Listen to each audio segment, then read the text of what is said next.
til TVS News. Hvad der ellers så ud til at blive en god anden juledag, tog en voldsom drejning, da en tsunami i dag kl. 07:58 lokaltid opstod i det Indiske Ocean. Tsunamien ramte store dele af Thailand, Indonesien, Sri Lanka og Indien. Og Ulla Terkelsen, du står netop nu der, hvor tsunamien tidligere i dag ramte i Thailand. Kan du fortælle lidt om situationen? Ja, jeg står her på Phang Nga, et område nord for Phuket, hvor tsunamien har efterladt sig store skader, hvilket I også kan se bag ved mig. Jordskælvet, som startede tsunamien, er blevet målt til en 9'er på Richterskalaen. Alene i dette lille område er der foreløbig fundet 4.100 døde og næsten 5.600 sårede, både af lokale og turister. Også 2.100 er meldt savnede.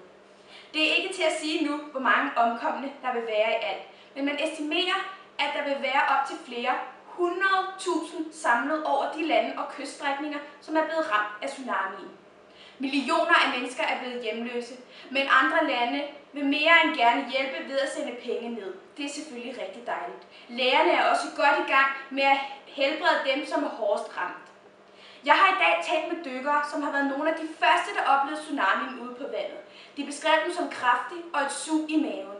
Beboere har også fortalt mig, at vandet forsvandt og kom igen i løbet af 3-6 timer. Tak til dig, Ulla Terkelsen. Og med mig i studiet, der har jeg nu geolog Bitten Larsen. Og Bitten, kan du fortælle lidt om, hvorfor tsunamien den opstod? Det kan lige tro, jeg kan. Tsunamien den opstod, da den indiske litosfæreplade blev sænket, og den burmesiske plade på samme tid løftede sig. Så den burmesiske plade lægger sig oven på den indiske litosfæreplade. Da det sker, så bliver noget af vandet sænket, altså trukket ned, mens andet af vandet det bliver løftet op. Det skyldes også derfor, at nogle steder blev ramt af bølgedagen først, mens andre steder blev ramt af selve bølgen. Og nogle steder, altså bølgen, det startede faktisk kun med at være 1 sølemeter høj, men så havde den en fart på 700 km/t. Det er utrolig hurtigt. Det er en fart, som mange overhovedet ikke kan forestille sig. Efterhånden som den kom ind på lavere vand, da den nærmede sig kysten, så sænkede farten sig, og vandet det blev skubbet sammen, så det blev en smallere og højere bølge. Derfor så var bølgen mange meter høj, da den ramte.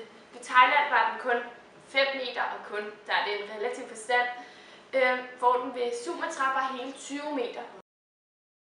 Her er der så et lille kort af den burmesiske plade. Den er omgivet af 4 andre plader, nemlig den eurasiske plade, Sundapladen, den australske plade og den indiske plade. Du siger, at andre steder de blev ramt af bølgedagen først. Hvad betyder det? Jo, men det er jo sådan, at ligesom når man slår i vandet i badekarret, så ryger vandet først ned af slaget, eller det som der sænker bølgen, skaber bølgen, og bagefter så kommer bølgen. Så nogle steder der blev bølgen ramt, altså var det bølgen, der ramte stedet først, og andre steder så er det dalen, der ramte. Som vi hører Ulla sige, så trak vandet sig tilbage og kom igen flere gange i løbet af 6 timer. Hvad skyldes det? Jo, det skyldes faktisk bare, at der var en masse små bølger først. Sådan er det faktisk reelt. Men så kom den store bølge, som så satte uro i det hele. Og hvad kan man så gøre for at undgå tsunamier i fremtiden? Altså, det er jo lidt svært at sige, fordi det er jo noget, som der opstår, som vi ikke altid kan forudse. Men der er rigtig mange lande, som der har nogle observationssteder ude i vandet. Og så er der et dansk firma, som der arbejder på at lave en database, hvor systemer og computer har lavet nogle beregninger af, hvis der sker et jordskælv her, så sker der det her med vandet, og så rammer det der og der og der. Sådan, så når det sker, hvis det forekommer, så bliver det opfanget af centralstederne, og så kan computeren regne det ud, så kan man slå op i computeren, okay, hvor kommer det til at regne og ikke regne, men hvor kommer det til bølgen til at ramme, og så kan man bare handle meget hurtigere. Tak til dig, Bitten Larsen.